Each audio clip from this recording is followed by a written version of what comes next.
Things that we pay money for, we value. The paradox is that exactly the reverse is true. Everything that's really worthwhile in life came to us free. Our mind, our soul, our body, our hopes, our dreams, our ambitions, our intelligence, our love of family, children, and friends. All these priceless possessions are free, but the things that cost us money are actually very cheap and can be replaced at any time. If it is your attachment, say, to material things of status or whatever, that's interfering with your psychological progression. Now, the idea is that you should let go of whatever it is that's interfering with your psychological progression, because no matter how valuable what it is that's interfering is, it's not as valuable as what you're giving up. The idea of the material world, it is in its own way a symbol. That is to say, if you buy the word material, you mean some sort of basic stuff out of which the world is made. The confusion of money in any form whatsoever with wealth is one of the major problems from which civilization is suffering. When we first began to use symbols to represent the events of the physical world,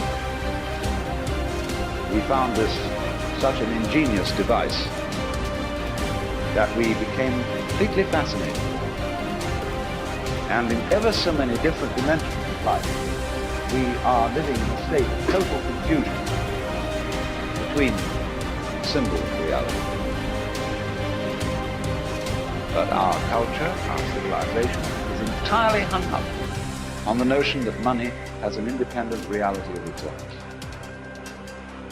Let go of what's going to come to you, and what is going to come to you will keep showing up in larger and larger and larger amounts. And there's great wisdom in that fable. Let it chase you. Let it follow you, instead of being something that you're consumed with having to get. Because the more you're attached to the outcome, the more you're trying to get something that isn't what you need. But here's what's powerful. If you have a list of high purpose in your life, it pulls you toward the future. And the clearer it is, the stronger it pulls. The more dynamic it is, the more it affects your life, your spirit, your heart, your soul. It also creates imagination. It gets your mind working on how to achieve that purpose. And if your mind will work, if your heart works, if your spirit works, and if you have good input, like good ideas, I'm telling you, there isn't anything you can't do. So if you've taken all of your attention off of everything material, there's only one place you're going to wind up, and that is the immaterial realm called the quantum field, an invisible field of energy that unifies and connects everything material.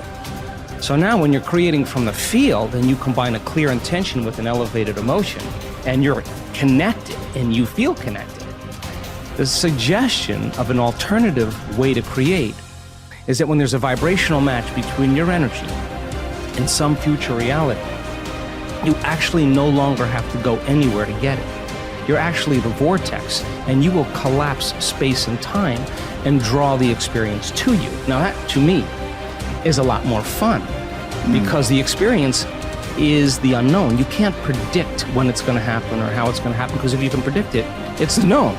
So then you have to lay down the very thing you use your whole life to get what you want, for something greater to occur. Now that goes against generations untold of conditioning and a lifetime of habituation, believing that we're trapped in this material world.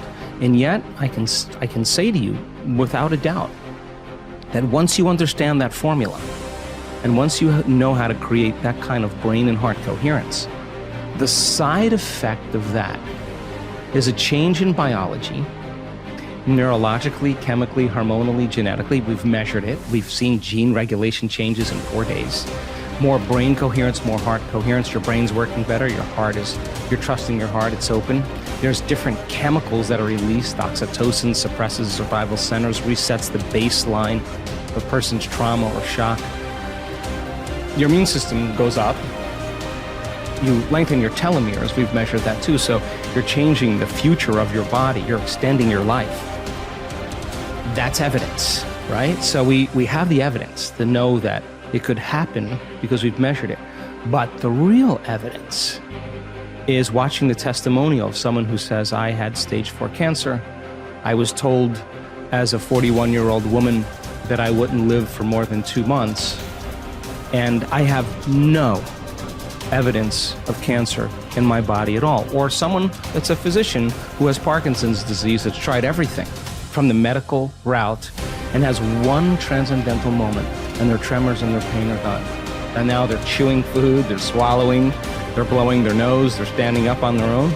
That's energy affecting matter. So we have hundreds and hundreds of testimonials of people that not only healed their body, but created pretty profoundly magical things in their life. So you have evidence in the scientific world, you have evidence in the practical world, and evidence is the loudest voice right now.